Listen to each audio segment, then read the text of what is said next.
ಮಾಜಿ ಮುಖ್ಯಮಂತ್ರಿ ಯಡಿಯೂರಪ್ಪನವರ ವಿರುದ್ಧ ಪೋಕ್ಸೋ ಕೇಸ್ಗೆ ಪ್ರಕರಣಕ್ಕೆ ಸಂಬಂಧಪಟ್ಟ ಹಾಗೆ ನಿನ್ನೆ ರಾತ್ರಿನೇ ಪ್ರಕರಣ ದಾಖಲಾಗಿದೆ. ಸದಾಶಿವನಗರ ಪೊಲೀಸ್ ಠಾಣೆಯಲ್ಲಿ ಪ್ರಕರಣ ದಾಖಲಾಗಿದೆ. ನಿನ್ನೆ ರಾತ್ರಿ ಕಂಪ್ಲೇಂಟ್ ಕೊಟ್ಟು ಹೋಗಿದ್ದಾರೆ ಅನ್ನೋದ್ರ ಬಗ್ಗೆ ಈಗ ಮಾಹಿತಿ ಸಿಕ್ಕಿದೆ. ಇದು ಅತ್ಯಂತ ಸೂಕ್ಷ್ಮವಾದಂಥ ಕೇಸ್, ಇದು ಸೂಕ್ಷ್ಮವಾದಂಥ ಪ್ರಕರಣ, ಇದು ಪೋಸ್ಕೋ ಪ್ರಕರಣ.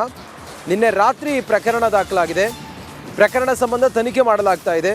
ಕೆಲವರು ಆಕೆ ಮಾನಸಿಕವಾಗಿ ಅಸ್ವಸ್ಥೆ ಅಂತೇಳಿ ಹೇಳ್ತಾ ಇದ್ದಾರೆ.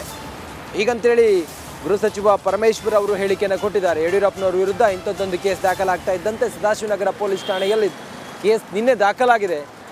ಕೇಸು ಕೊಟ್ಟಂತಹ ಆ ಯುವತಿ ಮಾನಸಿಕ ಅಸ್ವಸ್ಥೆ ಅಂತೇಳಿ ಕೆಲವರು ಹೇಳ್ತಾ ಇದ್ದಾರೆ. ಪ್ರಕರಣ ದಾಖಲಾಗಿದೆ, ತನಿಖೆ. ಕೆಲವರು ಹೇಳ್ತಾರೆ ಅವರು ಮಾನಸಿಕ ಅಸ್ವಸ್ಥತೆ ಇದೆ ಆ ಮಹಿಳೆಗೆ ಅಂತ ಹೇಳ್ತಾರೆ. ಅವರು ಕಂಪ್ಲೇಂಟನ್ನು ಟೈಪ್ ಮಾಡಿ ಟೈಪ್ಡ್ ಕಾಪಿ ಕೊಟ್ಟಿರೋದು, ಕೈನ್ ಬರೆದಿರೋದಲ್ಲ, ಟೈಪ್ ಕಾಪಿ ಕೊಟ್ಟಿದ್ದಾರೆ ಅಂತ ಹೇಳಿ ನನಗೆ ನಮ್ಮ ಇಲಾಖೆಯವರು ಹೇಳಿದ್ದಾರೆ. ಹಾಗಾಗಿ ರಿಜಿಸ್ಟ್ರ್ ಮಾಡಿದ ಮೇಲೆ ಕಂಪ್ಲೇಂಟನ್ನು ತನಿಖೆ ಮಾಡೋವರೆಗೂ ಕೂಡ ಯಾವುದೇ ವಿಚಾರವನ್ನು ನಾವು ತಿಳಿಸೋದಕ್ಕಾಗಲ್ಲ. ಯಾಕೆಂದರೆ ಇದು ಒಬ್ಬ ಮಾಜಿ ಮುಖ್ಯಮಂತ್ರಿಗಳನ್ನು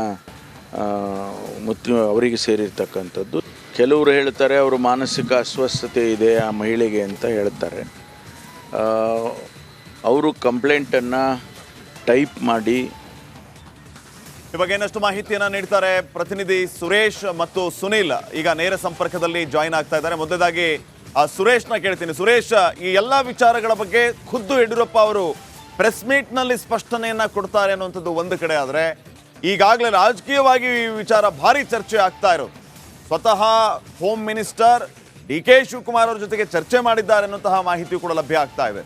ಏನೆಲ್ಲ ಅಪ್ಡೇಟ್ಸ್ ಕೊಡ್ತೀರಿ ಈ ಬಗ್ಗೆ?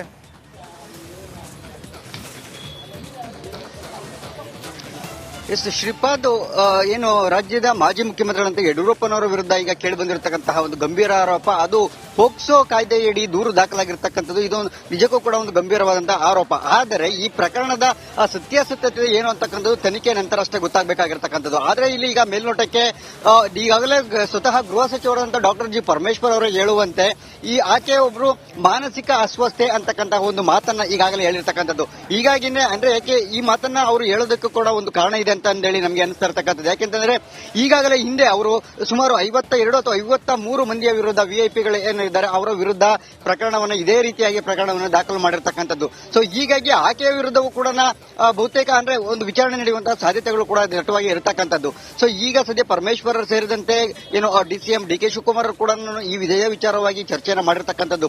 ಇದು ಇನ್ನೂ ಚುನಾವಣೆ ಹೊತ್ತಿನಲ್ಲಿ ಆಗಿರೋದ್ರಿಂದ ಶ್ರೀಪಾದ್, ಇಲ್ಲಿ ರಾಜಕೀಯವಾಗಿ ಏನಾದರೂ ಕೈವಾಡಗಳಿದೆಯಾ ಅಥವಾ ರಾಜಕೀಯವಾಗಿ ಏನಾದ್ರೂ ಈ ರೀತಿಯ ಒಂದು ಚುನಾವಣೆ ಹೊತ್ತಲ್ಲಿ ದೂರು ದಾಖಲಾಗಿದೆಯಾ ಅಂತಕ್ಕಂಥದ್ದನ್ನು ಕೂಡ ಇಲ್ಲಿ ತಾಳೆ ಮಾಡಿ ನೋಡ್ಬೇಕಾಗತ್ತೆ ಈ ಎಲ್ಲ ಪ್ರಕರಣಗಳನ್ನ. ಸೊ ಹೀಗಾಗಿ ಸದ್ಯ ಕೆಲವೇ ಕ್ಷಣಗಳಲ್ಲಿ ಯಡಿಯೂರಪ್ಪನವರೇ ಖುದ್ದು ಇದರ ಒಂದು ಬಗ್ಗೆ ಒಂದು ಫಸ್ಟ್ ರಿಯಾಕ್ಷನ್ ಅನ್ನ ಕೊಡ್ತಾರೆ. ಸೊ ಇನ್ನೇನು ಕೆಲವೇ ಕ್ಷಣಗಳಂದ್ರೆ ಸುಮಾರು 10 ಅಥವಾ 15 ಸುಮಾರಿಗೆ ಯಡಿಯೂರಪ್ಪನವರೇ ಖುದ್ದು ಮಾತನಾಡ್ತಾರೆ ಅಂತಕ್ಕಂಥ ಒಂದು ಮಾಹಿತಿ ಇದೆ. ಹೀಗಾಗಿ ನಾವು ಕೂಡ ಇಲ್ಲೇ ಕಾಯ್ತಾ ಇದ್ದೇವೆ. ಸದ್ಯಕ್ಕೆ ಈಗಿರುವಂತಹ ಮಾಹಿತಿ ಪ್ರಕಾರ ಸದ್ಯ ಸದಾಶಿವನಗರದಲ್ಲಿ ದಾಖಲಾಗಿರುವಂತಹ ದೂರಿಗೆ ಸಂಬಂಧಪಟ್ಟಂತೆ ಸದ್ಯ ಈವರೆಗೂ ಕೂಡ ಯಡಿಯೂರಪ್ಪ ಅವರನ್ನ ವಿಚಾರಣೆಗೆ ಆಗಲಿ ಅಥವಾ ಅವರಿಂದ ಅಂದ್ರೆ ಸ್ಪಷ್ಟನೆಯನ್ನ ಕೇಳೋದಾಗ್ಲಿ ಇನ್ನೂ ಆಗಿಲ್ಲ ಅಂತಕ್ಕಂಥದ್ದು ನಮ್ಗೆ ಈಗ ಸಿಕ್ಕಿರುವಂತಹ ಮಾಹಿತಿ. ಆದ್ರೆ ಈ ಯಡಿಯೂರಪ್ಪ ಅವರ ರಿಯಾಕ್ಷನ್ ಆದ ನಂತರ ಬಹುತೇಕ ಸದಾಶಿವನಗರ ಠಾಣೆಯ ಪೊಲೀಸರು ಯಡಿಯೂರಪ್ಪನವರನ್ನು ಸಂಪರ್ಕಿಸುವಂತಹ ಸಾಧ್ಯತೆಗಳು ಬಹಳ ದಟ್ಟವಾಗಿ ಇರತಕ್ಕಂಥದ್ದು. ಅಥವಾ ದೂರವಾಣಿ ಮೂಲಕ ಇರಬಹುದು ಅಥವಾ ಮನೆಗೆ ಬಂದು ಹೇಳಿಕೆಯನ್ನ ಏನು ಅವರ ಸ್ಪಷ್ಟನೆಯನ್ನ ತೆಗೆದುಕೊಳ್ಳುವಂತಹ ಕೆಲಸ ಆಗಬಹುದು. ಜೊತೆಗೆ ಇದೊಂದು ರಾಜ್ಯದ ಮಾಜಿ ಮುಖ್ಯಮಂತ್ರಿಗಳಾಗಿರೋದ್ರಿಂದ ಅವರ ಗೌರವ ಘನತೆ ಧಕ್ಕೆಗೆ ಕೂಡ ಇಲ್ಲಿಯೂ ಕೂಡ ಕಿಂಚಿತ್ ಕೂಡ ಧಕ್ಕೆ ಆಗಬಾರದು. ಈ ನಿಟ್ಟಿನಲ್ಲೇನೆ ಪೊಲೀಸರು ಕೂಡ ಹಾಗೆ ಗೃಹ ಇಲಾಖೆ ಕೂಡ ಬಹಳ ಎಚ್ಚರಿಕೆಯಿಂದ ಈ ಪ್ರಕರಣವನ್ನ ಬೇಯಿಸುವಂತದ್ದು, ಅಂದ್ರೆ ಈ ಪ್ರಕರಣದ ವಿಚಾರಣೆಯನ್ನು ನಡೆಸುವಂತದ್ದು ಆಗಿರ್ತಕ್ಕಂಥದ್ದು.